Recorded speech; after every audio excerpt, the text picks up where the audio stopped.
Alright folks, welcome back once more to the show. We're going to finish up on this guitar. Today's the big day we all been waiting for, to hear this baby. What kind of voice does it have? I went ahead and made a tusk saddle out of a blank, and I didn't show any of that because this was taking too long, you know, and the guy probably wants his guitar back. So it's done. Today we're going to put strings on it, if I can find what I did with them. We're going to get musician's gear strings, 12 to 52s.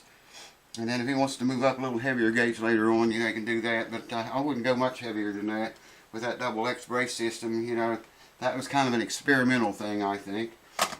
Anyways, I'm going to put the strings on it right now. I left this saddle up great big and high. It fits tight. And put a couple strings. I'll probably put some old strings on it first. And just so, you know, get in the ballpark of how much we're going to have to take off at the bottom of the saddle. We know at the 12th fret, if we want the string action to come down, say 20 thousandths, we got to take 40 thousandths off the bottom of the saddle. Always double what you want your action to go down. So I'm going to put a couple of strings on anyway and get in the ballpark, and I'll bring you back for that. Hold on.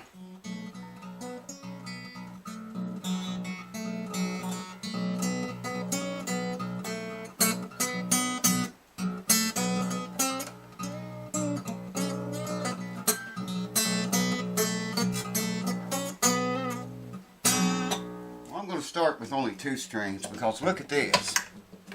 Look at that action, man. Try to get something dark behind it so you can see. Look at that. And I told you it's going to drop fast down here. It is. But I can lower that saddle and bring that way down from right now without having to wait very long to do it. So I'll just do that. Before we put any more strings on it, loosen them up. Take the saddle back out. Well, actually I need to get a measurement there before I do that, just to get in the ballpark. So hold on, I'll bring you back for all that. Yeah, this is just to get into a ballpark figure. I'm going to have to do this again. Right there's about 40 thousandths, roughly. Maybe closer to 45. And I'm just going to sand it down until the thing's flat with the vise here. Until the saddle is flat with the vise. And try it again. I know I'm going to have to do it again though.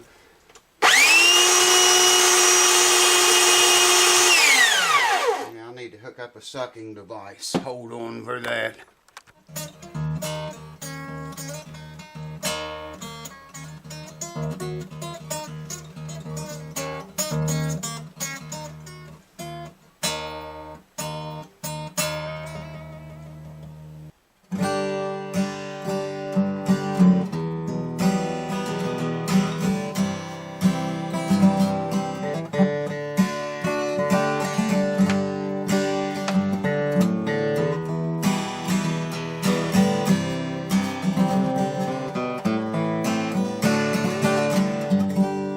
Alrighty, welcome back. Got her strung up and up to pitch. And I got the saddle down. It's about as low as you're going to be able. You could go a little bit more with that saddle. My God, man, it's getting really thin. I guess the first thing we'll check is nut action. Well, I got 17 thousandths here, equivalent to 17 thousandths. I'd like to see 16 to 18 thousandths.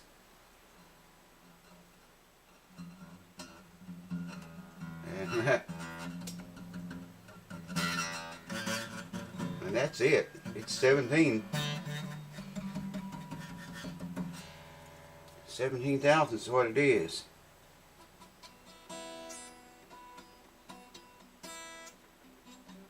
On every string. That one might be 16, a little less, but this guitar's got some issues, man. It really does. It's got, there's no way that you can do a regular setup like we know it and the guitar needing a neck reset this bad. It's got backward bow in the neck because the strings get so high so quickly from about the body on, or the 12th fret on even. We shaved the bridge as much as we could. I'd like to see 12 thousandths on this neck relief, but you know, the truss rod comes all the way about right there. You gotta reach up in there to about right there is the end of the truss rod. So that's where I'm going to note it at. Let's see, 7. Yeah, see, this is a 12 thousandths, and it's raising the string because there's backward bow in the neck. You see, it won't even go under that. Now, if I set that at 12 thousandths, the way you normally would a normal guitar, that's going to make the action even higher. We're going to put forward bow into the neck, relief, okay? That's going to make the string action raise. Someone has tightened that rod and it's still under string tension. It's got a back bow in it to lower the action. And the owner said he only cared about up to 7th or 8th fret, I think he said, or 5th. Said he only played cowboy chords on this guitar. And, you know, without resetting the neck, I shaved a lot off of the bridge already. I wouldn't want to take any more than that and risk, you know, it pulling apart under string tension. So that's why it's got back bow, and that's why the relief, let me try it right here at the body joint. We're not going to see any relief, I'm sure. See, that's lifting the string. It probably won't even go under here either. No, see, it won't. It's because there's back bow in the neck. No relief at all. No relief. Let me try it all the way back here, and I'm sure it's still not going to work. See that? Lifting the string. Let's see, right there. Wow.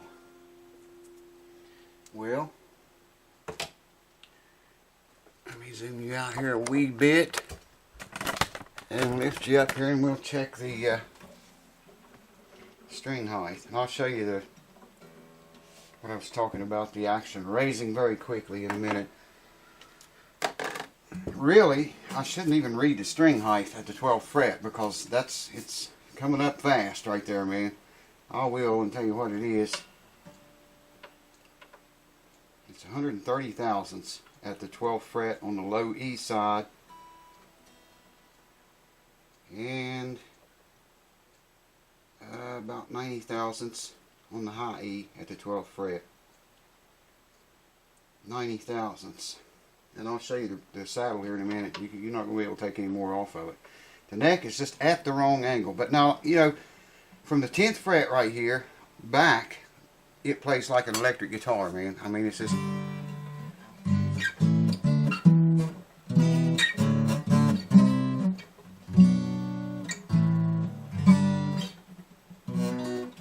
It starts to get a little bit funky right in here. String action, the 7th fret, 90 thousandths on the low E, and on the high E at the 7th fret, 50 thousandths. And it's very low. From the 10th fret back this way, it is extremely low. You know, from the 10th fret here all the way up through here, it's very low. That's all he said he cared about. And I said, well, that's about all I can get out of it, you know, without resetting the neck on it and shaving the bridge. Let me get the camera, I'll bring you over here and I'll explain some things better to you. Hold on. Alright, see how low that saddle is already? I mean, there's not very much saddle sticking up out of there. Before, you wouldn't have been able to get that much. I mean, you know, with the bridge up higher, by lowering the bridge, exposes the saddle. Shaving the bridge exposes more saddle and gives you room to lower the saddle even lower than you normally would. Okay, but by this fretboard extension being so thin, now look at the action down here. I mean, look at it up here.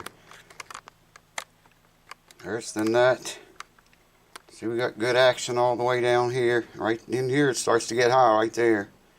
And it quickly, let's see how that's sunk in at the top. Strings get very high, very fast down here. Okay, and the thickness of that fretboard extension right here, look how super thin that is. This bridge, this area that we shaved, really needs to be the same height as this, that thin. Then you would have to route the saddle slot out deeper. and you'd be able to lower the saddle a little bit more that way. But my God, man, that'd be getting awfully thin on this bridge. It's got enough meat on it there left, you know, you don't have to worry about it ever splitting or coming apart. And there's the crack here we worked on. Can't feel that at all anymore. You can see it, but all these cracks around here are all sealed and fixed, and that neck never moves, man. Check this out too, under string tension from the 70s, and it's still that flat. Granted, it does have a little bit of a, that's not really a belly, that's just a, the guitar flat. Not all flat tops are completely flat topped. They call them that, but they all have a little bit of a bubble arch to them, and usually on the back too. Intonation is surprisingly good, but when you come down in here and the action this high, you know, you tune that string in tune, you press it down to make a note, it's stretching the string, and it's going to make the note down here higher because you're stretching the string so far. But from the 10th fret, I think he said maybe from the 5th or 7th, I can't remember. But I told him, I said, I can make it play easy down to the 10th fret. I'm sure of that. From there on, you know, there's what you get, man. Unless you want to reset the neck on it. Maybe we should have just done that, but I did what I was told. And there you have it. See how low that action is up here? Check that out, man. That's really low and nice up there, and that's all he really wanted. So I guess it's time for us to hear this thing, kids. I'm going to buff it up before I send it away. And you'll probably see it again in one more video. Just listen to it. Well, there's 1,352 guitar pickers in Nashville, and they can pick more notes than the number of ants on the Tennessee A. There's 1,352 guitar cases in Nashville, and anyone who unpacks a guitar can play it twice as better than I will. Yeah, they're Nashville cats, play Queens Country Waters. Nashville cats, play Wild Mountain Dew. Nashville cats, they've been playing since they's babies. Nashville cats, play wild, been playing since they's 2. Well, I haven't sung any for a while, as you can tell, but listen to this, man.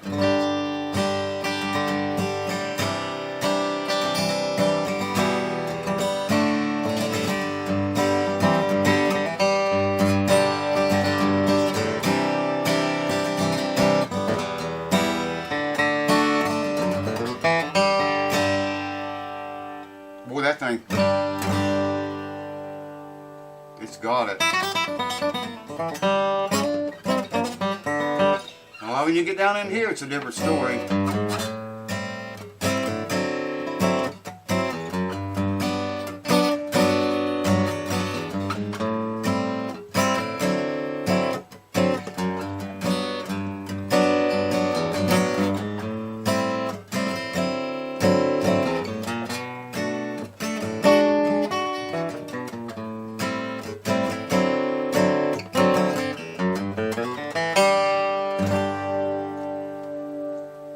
This guitar is solid as a rock, man. I mean, the neck never moved. Nothing moved at all. It's just really a solid, well-built guitar. And it'd be worthy of a neck reset. If the owner ever wants to do that, I mean, you know, it's going to shoot the value right back up on the guitar. You may have to put a thicker bridge on it. Or you could set the neck to angle it right so the plane of it would match the plane of the fretboard, at least down to the body joint or so, and get it more playable in this area. Now you can play it down here.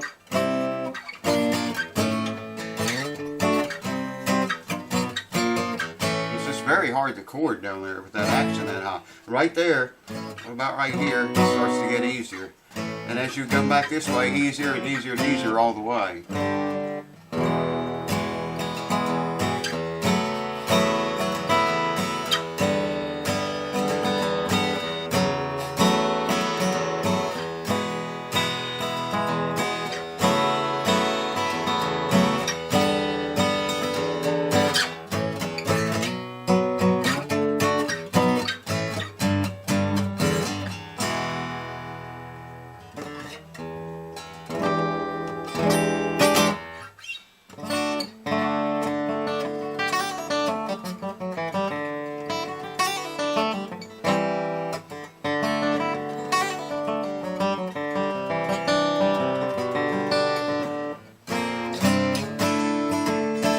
love that sound. It's definitely got that old Gibson sound. I would like to have heard it when it had the pinless bridge on there.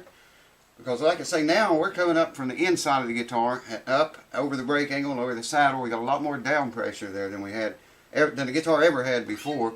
And that's bound to sound better than that pinless bridge sounded because of that stuff. And I'm playing it pretty hard too. I don't hear any string buzz at all, except for my hands failing, but that always happens.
That bass. Tell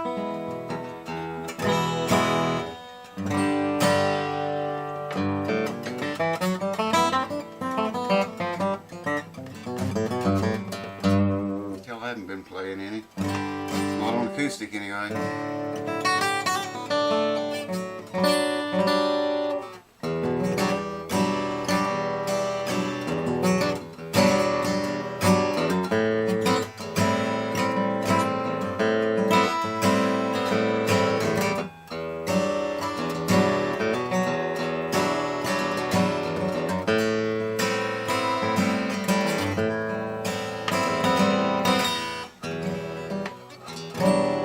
Camera's picking up the true sound of this. I don't use a mic to demonstrate the guitars I work on because I think the camera, you know, picks them up more truly, what they truly sound like, than a mic does. A mic makes them generally sound better than they normally would sound if you know how to set the mic and got a good mic. Anyways, there you have it, folks. She's ready to roll. Tonight is let's see what it's tonight. Friday night. I don't know what the date is. The 23rd, I think. I think it's the 23rd. Friday night. I'm going to watch this thing until Monday, and if everything stays the same, it don't change any or much, put him in the mail Monday back to the owner, and hopefully he'll like it. At least he'll be able to play down in here where he talked about. He said he never went past. I wish I could remember what he said, but I remember telling him, I said I can make it play pretty easy down to the 10th fret, which is that fret right there. There's the 12th, 10th. So, you know, there's a C chord. You can bar it and a B. But you get down in here and it's just almost impossible to play. And I can hear the intonation out. Because you have to shove the string down so far to get the note, it makes the string go sharper.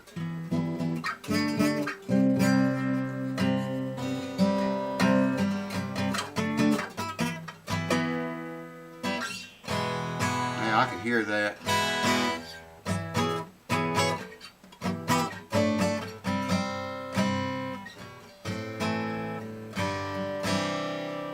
Anyways, thank you guys for sticking with me through this long series. And thank you, owner of this guitar. I won't say your name. Give it to too many. The sharks will get you.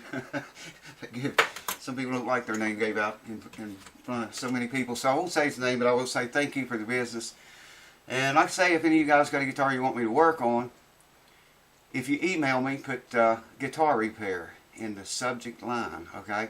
If you PM me on Facebook, put guitar repairs, the very first words in your message, because that's usually all I see. I don't think Facebook has a subject line that you can put it in, so put guitar repair right in the very first words of the message, and then say whatever you got to say, and I'll see it that way. And if we can work something out, I'll get back to you, and we'll try to work something out and get together. Man, it's hot in here tonight. It's been hot in here for a week or so now. Anyway, thanks for watching, folks. You'll probably see this guitar one more time before it goes home Monday morning. Sunday I'll pack it up, so tomorrow Saturday might make a short, quick video and show it to you after I buff it out good and clean it up. The fingerprints all over it right now. So thanks again. Cheers. See you very soon.